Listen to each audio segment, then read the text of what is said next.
Maliennes, Maliens, mes chers compatriotes, je m'adresse à vous en ce moment d'extrême gravité que traverse notre pays suite à des attaques terroristes survenues le 25 avril 2026.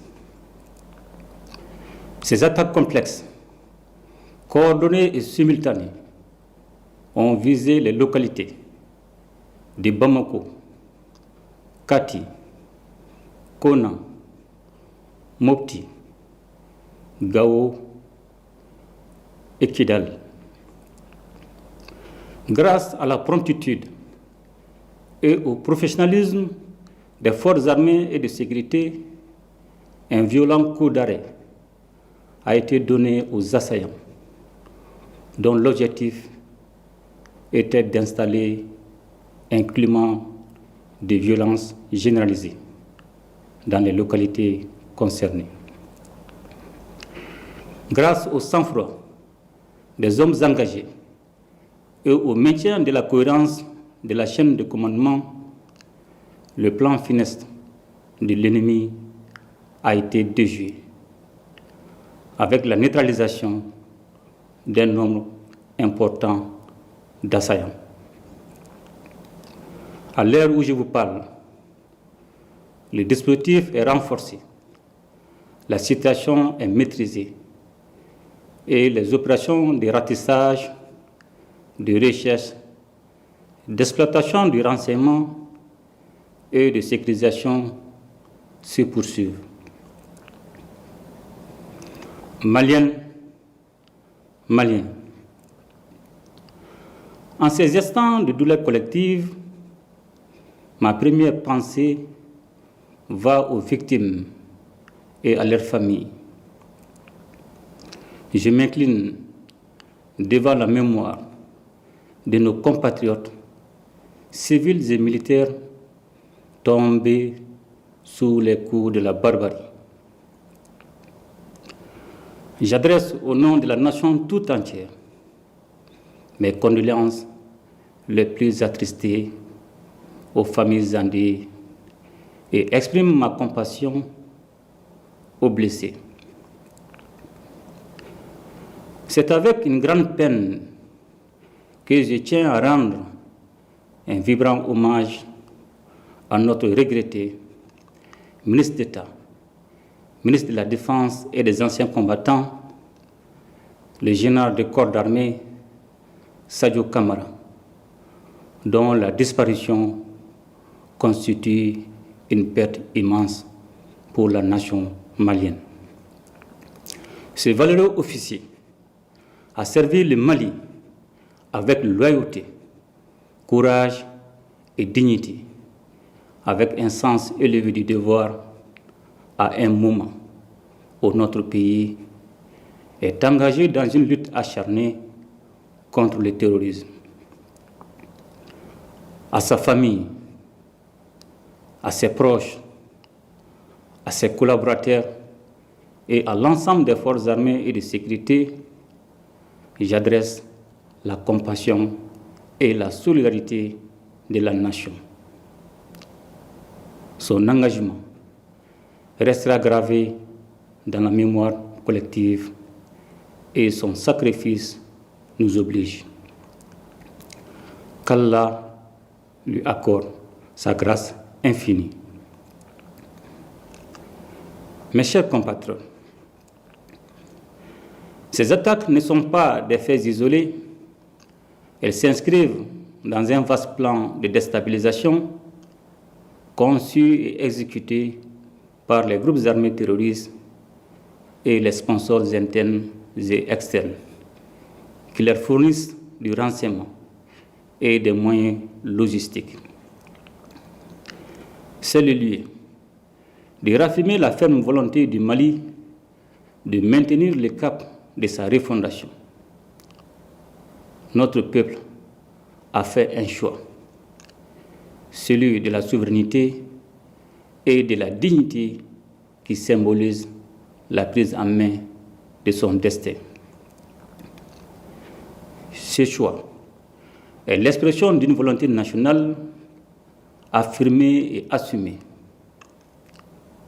Il a un prix et nous en sommes conscients. Bien que dur par sa nature, ce choix est le seul chemin qui vaille si nous voulons offrir à nos enfants un avenir libre, juste et prospère. Maliennes, Maliens, les épreuves que nous traversons en ces temps difficiles ne sont en réalité que des embûches sur la voie noble qui mène à la prospérité. Nous devons garder à l'esprit que c'est dans l'épreuve qu'une nation doit conforter sa cohésion et son unité. Un sursaut national est aujourd'hui indispensable et nous devons tous, comme un seul homme, nous ériger contre la division et la fracture sociale. Mes chers compatriotes, c'est plus que jamais le moment de faire confiance à vos forces armées et de sécurité engagées dans une lutte complexe contre le terrorisme. Les opérations se poursuivront jusqu'à la neutralisation complète des groupes impliqués et le rétablissement durable de la sécurité sur l'ensemble du territoire national. Je demande également à chaque citoyen, dans chaque quartier, dans chaque fraction et dans chaque village, de faire preuve de vigilance et de responsabilité, appuyer nos services en transmettant par les canaux officiels toute information utile au renseignement et à la prévention. C'est pourquoi je vous exhorte aussi à ne pas céder aux rumeurs, aux messages d'affolement ni aux manipulations. Par ces temps qui courent, la désinformation peut devenir une arme au service des terroristes. Le Mali a besoin de lucidité et non de panique.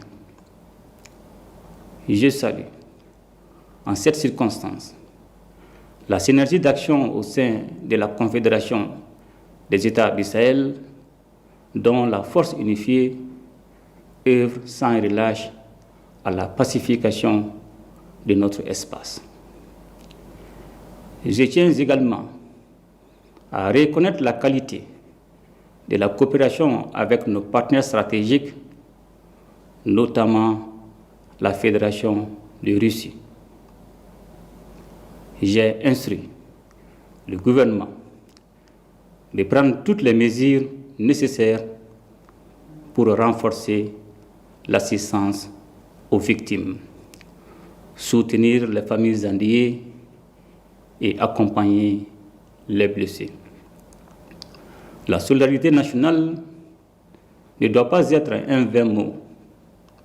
Elle doit être un geste, une présence, un soutien concret.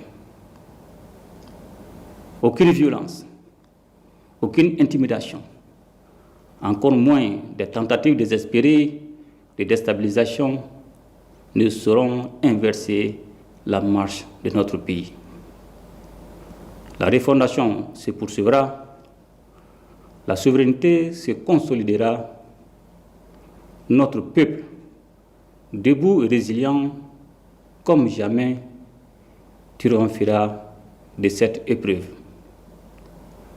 Qu'Allah bénisse le Mali et protège les Maliens.